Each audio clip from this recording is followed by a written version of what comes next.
Salam alaikum, chers frères et sœurs. Louange à Allah et paix et bénédiction soient sur son prophète ainsi que sur sa famille et ses compagnons. Nous sommes toujours dans la 12e année de la prophétie, après le premier pacte de Aqaba. En attendant le deuxième pacte de Aqaba, beaucoup d'événements se sont passés. Je cite entre autres la conversion de Abu Dharr al-Ghifari, de son vrai nom Jundub ibn Junada, plus connu sous le nom de Abu Dharr al-Ghifari. C'est un compagnon du prophète de l'islam. Il appartient à la tribu de Ghifar, qui était une des branches de Banu Kinana. Elle se trouvait au nord de la Mecque, dans une vallée à mi-chemin entre la Mecque et Médine. Elle vivait là et contrôlait le passage des caravanes et en pillait quelques-unes parce qu'elle était pauvre. Elle subsistait donc grâce aux maigres dons des caravanes commerciales des Qurayshites qui voyageaient entre la Syrie et la Mecque en passant sur la tribu de Ghifar et devait vraisemblablement recourir au pillage quand ces caravanes ne donnaient pas suffisamment pour satisfaire ses besoins.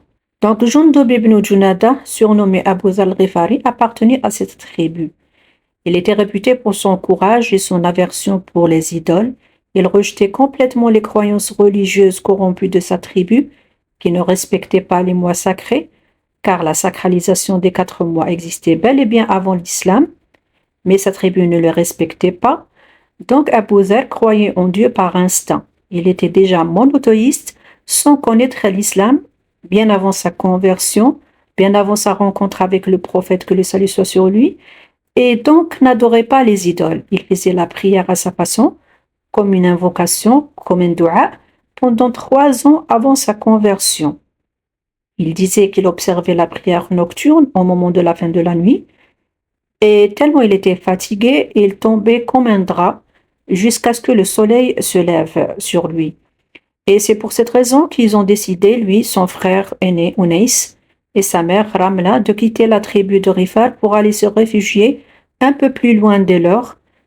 Son oncle maternel les accueillit, il les a bien accueillis, il était généreux avec eux, il dépensait pour eux, il les nourrissait donc, ils étaient logés et nourris gratuitement.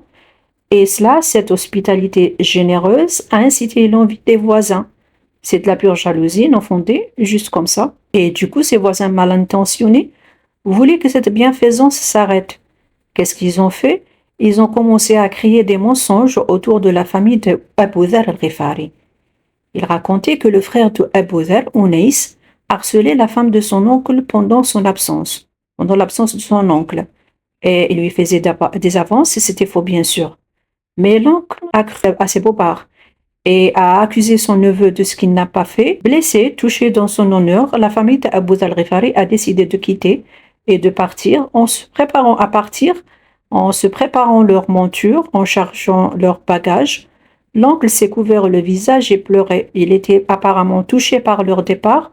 En même temps, il n'était pas sûr de ce que les gens racontaient. Ce qui est fait est fait. Et la petite famille d'Abu Dharr s'est mise en route jusqu'à l'extérieur de la Mecque. Elle s'est installée là-bas quand cette histoire s'est déroulée. Le frère aîné de Abu Dharr, Unais, était un poète. Alors qu'il était là-bas, lui et sa petite famille, Unais a rencontré un autre poète et ont joué un pari. Le thème du pari, c'est la poésie, et le pari, c'est sur le groupe de chameaux. Donc, celui qui composera le meilleur poème gagnera les chameaux de l'autre. Bien sûr, il garde ses chameaux. En plus, il aura les chameaux de l'autre parieur. Donc, ils ont parié sur les chameaux, et le thème, c'est la poésie. Qui dit mieux, gagne le pari. Alors, ils sont allés voir un voyant, ils ont fait leur concours, leur compétition, et enfin, ils sont allés voir un voyant qui tranchera entre les deux et dire qui est le meilleur poète. Et c'était bien sûr Unais qui gagna. Il remporta le jackpot, ses chameaux et ceux de l'autre poète, et il est rentré chez lui avec ce pactole.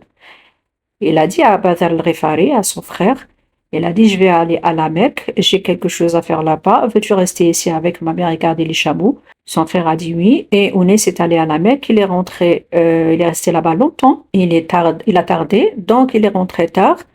Abu Dharr lui a posé la question, qu'as-tu fait? Pourquoi tu es rentré tard? Unais répondit, j'ai rencontré un homme à la Mecque qui est de ta religion, et il prétend qu'en vérité c'est Allah qui l'a envoyé. Abu Dharr répondit, que disent les gens là-bas à son sujet? Unais répondit, ils disent qu'il est magicien, ou voyant, ou poète, fou. Unais, qui était lui-même un poète, il ajouta, j'ai bel et bien entendu les paroles des voyants, mais ces paroles ne ressemblent en rien aux siennes. Et j'ai aussi comparé ces paroles à la métrique de la poésie. J'ai analysé ces paroles par rapport à la poésie. Mais de telles paroles ne peuvent pas être prononcées par un poète. Ça colle pas, c'est pas possible. Par Allah, c'est lui qui dit la vérité et c'est eux qui mentent. C'est eux les menteurs. Les gens qui le traitent de poète, de magicien ou de fou. C'est eux les menteurs. La curiosité d'Abu Dharr n'est point satisfaite, il avait besoin d'en savoir plus sur la mission de ce prophète. Alors Abu Dharr lui a dit, il a posé la question à son frère, veux-tu prendre soin de ma famille pendant mon absence? Remplace-moi ici, assure, je pars à la Mecque et je reviens. Donc il est allé voir ce prophète, il voulait le connaître. Son frère Unais répondit, oui, mais prends garde, mais quoi? Il est allé à la Mecque sous les avertissements de son frère qui le mettait en garde contre les gens de la Mecque. C'est-à-dire qu'il doit faire profil bas, car quand il recherche le prophète Mohammed, que le salut soit sur lui, car ses ennemis de Quraysh sont toujours aux aguets, ils le détestent toujours. Abu Dharr s'est mis en route, armé d'une outre et d'un bâton. Peut-être qu'il avait l'intention de passer la nuit.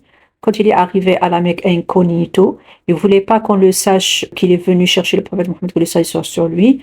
Il serait également d'interroger quiconque sur le compte de Mohammed, ne sachant distinguer l'ennemi du fidèle. Comment faire donc pour le trouver? Comment faire pour trouver le prophète Mohammed sallallahu alayhi wa sallam? Il a fini par demander à quelqu'un qu'il croyait faible et qui ne risque pas de le dénoncer.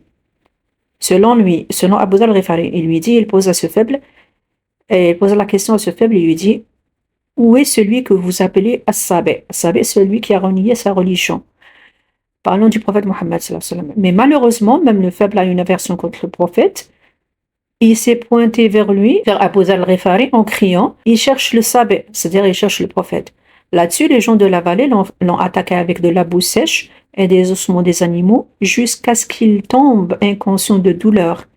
Et quand il s'est levé après avoir repris connaissance, il était dans un état comme s'il était une idole, une statuette rouge de sang, le sang des offrandes qu'on sacrifie à des statuettes que les païens adorent. Il s'est comparé à cela.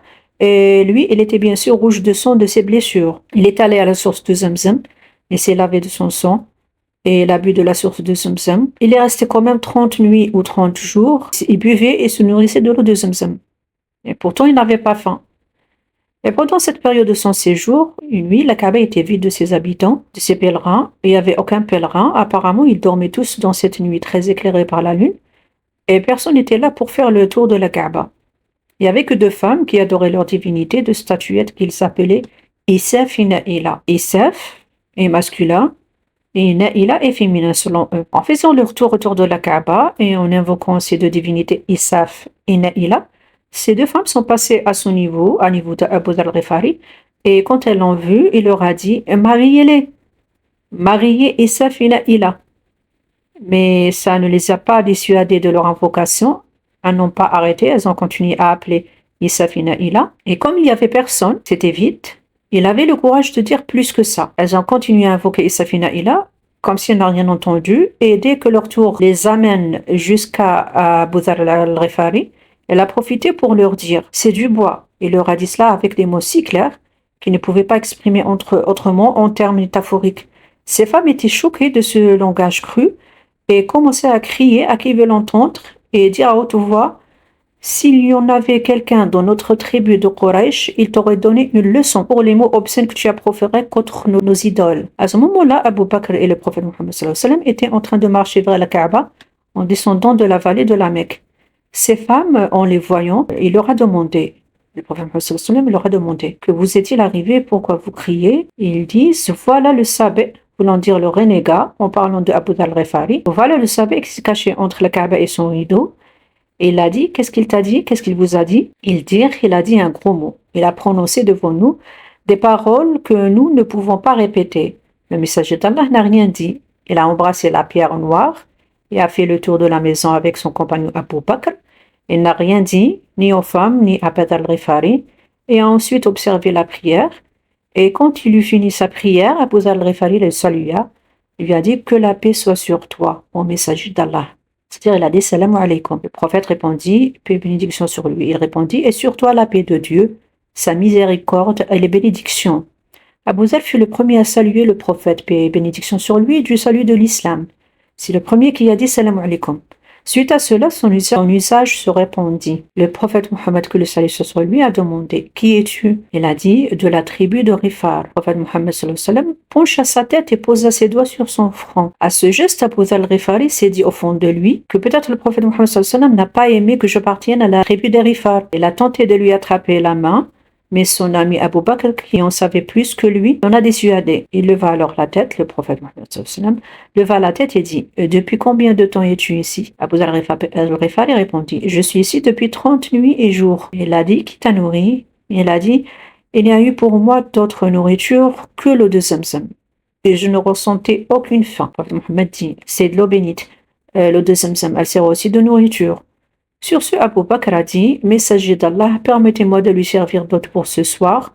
Prompt à offrir l'hospitalité comme d'habitude. Donc Abu Bakr a conduit Abu Dharr al-Ghifari chez lui. Il lui a servi des raisins secs de Taïf et c'était la première nourriture que Abu Dharr al-Ghifari a mangé là-bas. Le prophète Mohammed, paix et bénédiction sur lui, l'accueillit donc. Il l'invita à l'islam en lui récitant quelques versets du Coran. Rapidement, Abu Dharr prononça la shahada et adopta la nouvelle religion sur le champ, sans tarder, sans attendre, sans réfléchir. Après sa conversion, il est resté avec le prophète, paix et bénédiction sur lui, afin de le former à l'islam et d'apprendre à lire le Coran. Il est resté là-bas longtemps, le temps d'apprendre l'islam. Le prophète lui dit: Ne parle à personne ici de ton adhésion à l'islam.